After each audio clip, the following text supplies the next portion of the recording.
உண்மையிலே நம்ம எங்கே இருக்கோம், சேஃபான ஒரு இடத்துல இருக்குமா, நம்ம வெளியில் போனால் பிரச்சனை வருமா, குறிப்பாக நம்ம வீட்டு பெண்களுக்கு ஏதாச்சும் பிரச்சனை வருமா அப்படின்னு தினம் தினம் நாமளும் பயந்துட்டுருக்கோம்.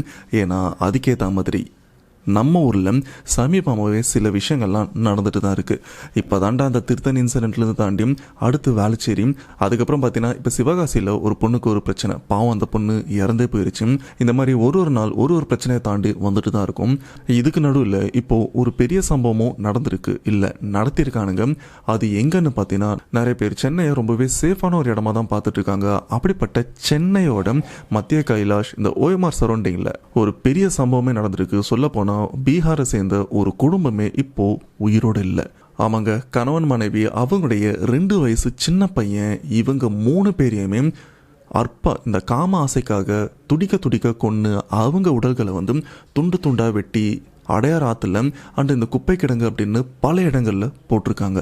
இந்த தப்பு பண்ணவங்களை இப்போது அரெஸ்ட் பண்ணிட்டாங்க. பட் அரெஸ்ட் பண்ணாலும் யூஸ் இல்லைன்னு தான் சொல்லணும். ஏன்னா கொஞ்ச நாளில் அவனுங்களை ரொம்பவே ஈஸியாக விட்டுருவானுங்க.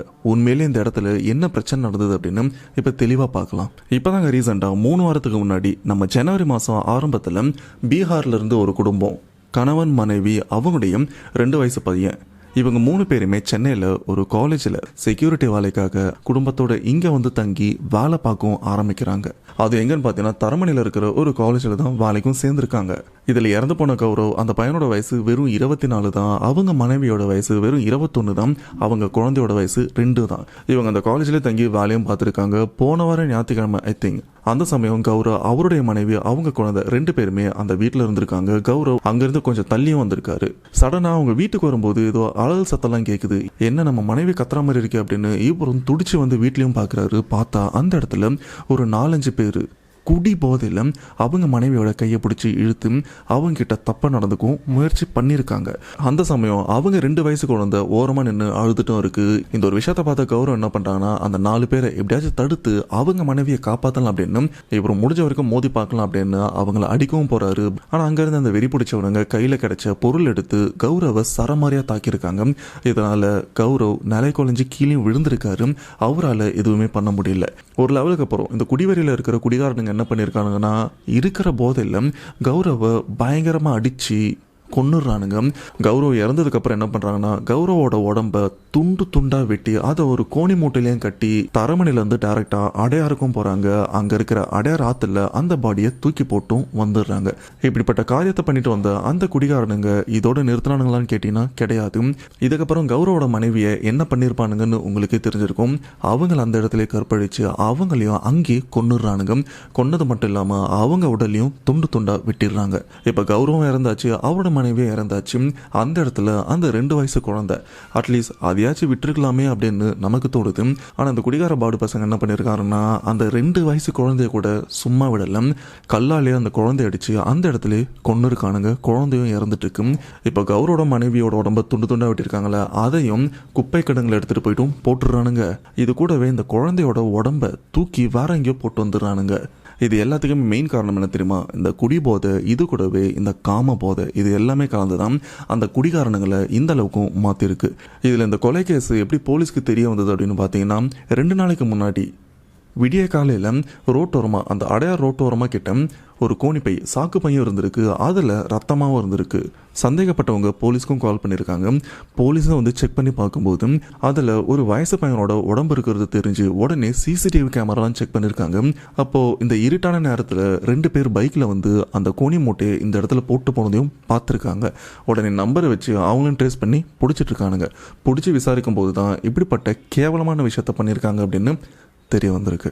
சரி, பண்ணது யாரு, அவனுக்கு எந்த ஒரு காரணம் அப்படின்னு பார்த்தீங்கன்னா, அந்த 4-5 பேருமே பீகாரை சேர்ந்தவங்க தான். இந்த இடத்துல இந்த கேவலத்தை பண்ணது நம்ம ஊர் ஆளுங்க இல்லை அப்படின்னு சந்தோஷப்படுறதா, இல்லை வெளியில் போகிறது சேஃப்டியே இல்லை அப்படின்னு வருத்தப்படுறதா? என்னங்க, அந்த செக்ஸ் ஃபீல் ஒரு 5 நிமிஷம் இருந்திருக்குமா? அந்த 5 நிமிஷத்துக்காக மனைவி, கணவன், குழந்தை அப்படின்னு ஒரு குடும்பம், சொல்லப்போனால் ஒரு வம்சத்தையே இல்லாமல் பண்ணியிருக்கானுங்க. ஆனால் இது ஹைலைட்டான விஷயம் தெரியுமா? இது சென்னையோட ஹார்ட் ஆஃப் சிட்டி அப்படின்னு ஒரு சில இடங்கள்லாம் இருக்குது. அப்படிப்பட்ட இடத்துல தான் இது நடந்திருக்கு. இது கூடவே இந்த சம்பவம் நடந்த சரௌண்டிங்கில் பார்த்தீங்கன்னா கிட்டத்தட்ட 2 மெயின் போலீஸ் ஸ்டேஷனும் இருக்குது. இந்த போலீஸ் ஸ்டேஷன்லேருந்து பார்த்தீங்கன்னா நைட் டைமில் எப்போவுமே போலீஸ் ரவுண்ட்ஸ் வந்துட்டும் இருப்பாங்க. அப்படிப்பட்ட இடத்துல தான் இந்த ஒரு சம்பவம் நடந்திருக்கு. இன்னொரு விஷயம் சொல்லணும்னா, இந்த ஓஎம்ஆர் ஃபுல்லாக எத்தனை ஐடி கம்பெனி இருக்குது அண்ட் அந்த சரௌண்டிங்கில் வெளியூர்லேருந்து எத்தனை ஆண்கள் பெண்கள் அப்படின்னு இங்கே வந்து வேலை பார்த்துட்டும் இருக்காங்க. இப்படிப்பட்ட விஷயம் அவங்கள பயமுறுத்தி இருக்குமா இல்லையா? ரீசெண்ட் இன்டர்வியூலாம் பார்க்கும்போது நிறைய பெண்கள் நான் நைட் டைமில் சென்னையில் ரொம்பவே சேஃபாக போயிட்டு வரேன் அப்படின்னு ஒரு சில விஷயங்களை பார்த்து ஏதோ நான் மனசு ஆறுதல் பட்டுட்டு இருக்கேன். ஓகே, அட்லீஸ்ட் சென்னையில் ஒரு சில இடங்கள் சேஃபாக இருக்குது அப்படின்னு. ஆனால் அப்படிப்பட்ட இடத்துல இவ்வளோ பெரிய சம்பவம் நடந்திருக்குன்னும் போது இந்த இடத்துல ஆண்களே ஒரு சில நேரம் வெளியில் போக பயப்படுறாங்க. அப்படி இருக்கும்போது பெண்கள் எந்த அளவுக்கு பயப்படுவாங்க அப்படின்னு கொஞ்சம் யோசிச்சு பாருங்க. ஏன்னா இந்த சம்பவம் இன்னைக்கு நமக்கு தெரிஞ்சவங்களுக்கு நமக்கு நடக்கல. ஆனால் இப்படியே போச்சுன்னா ஒரு நாள் நமக்கு தெரிஞ்சவங்களுக்கும் நடக்கும், நம்மளை சுற்றி நடக்கிறதுக்கும் சான்ஸ் இருக்கு.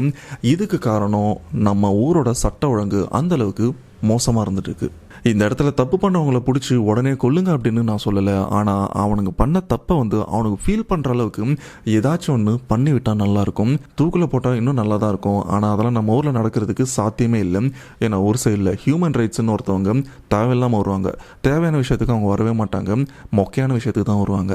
இதில் ஒரு சில மீடியாவில் என்னென்ன வீடியோ என்னென்ன போஸ்ட்லாம் போடுறாங்கன்னு பார்த்தீங்கன்னா, வட மாநிலத்தை வர குறி வைக்கிற தமிழர்கள் அப்படின்னு நம்ம ஏதோ நார்த் இந்தியன்ஸ் மேலே பகையாக இருக்கும், அதனால தான் அவங்க நம்ம ஊருக்கு வந்தால் அடிக்கிறோம் வெட்டுறோம் குத்துறோம் அப்படின்னு தப்பாக போட்டுட்டு இருக்காங்க. அதுக்கு நம்ம காவல்துறை சைட்லேருந்து ஒரு விஷயத்தை கிளாரிஃபை பண்ணியிருக்காங்க. அது என்னென்னா, இந்த ஒரு விஷயம் நடந்தது என்னவோ சென்னை தான், ஆனால் இந்த விஷயத்தை பண்ணது பீகாரை சேர்ந்தவங்களே பீகாரை சேர்ந்தவங்கள இந்த மாதிரி பண்ணியிருக்காங்க அப்படின்னு ஒரு கிளாரிஃபிகேஷன் கொடுத்துருக்காங்க. இந்த சிச்சுவேஷனில் அந்த பாயிண்ட்டை எந்த அளவுக்கு ஏற்றுக்கிறது அப்படின்னு தெரியல. ஏன்னா இந்த இடத்துல இல்லாமல் போனது ஒரு நபர் இல்லை, ஒரு குடும்பமே இல்லாமல் போயிருக்கு. ஸோ இந்த மாதிரி சிச்சுவேஷனில் ஒரு மாற்றம் வரும் அப்படின்னு நாங்கள் எதிர்பார்த்துட்ருக்கோம். நாங்கள் எதிர்பார்க்குற மாற்றம் வருதா இல்லை இந்த மாதிரி பிரச்சனையில் நாங்களும் சிக்கி சீரழிகிறோமான்னு. ஸோ அதை பற்றி உங்களோட தாட்ஸ் என்ன, அதையும் மறக்காமல் கமெண்ட் பாக்ஸில் மென்ஷன் பண்ணிடுங்க.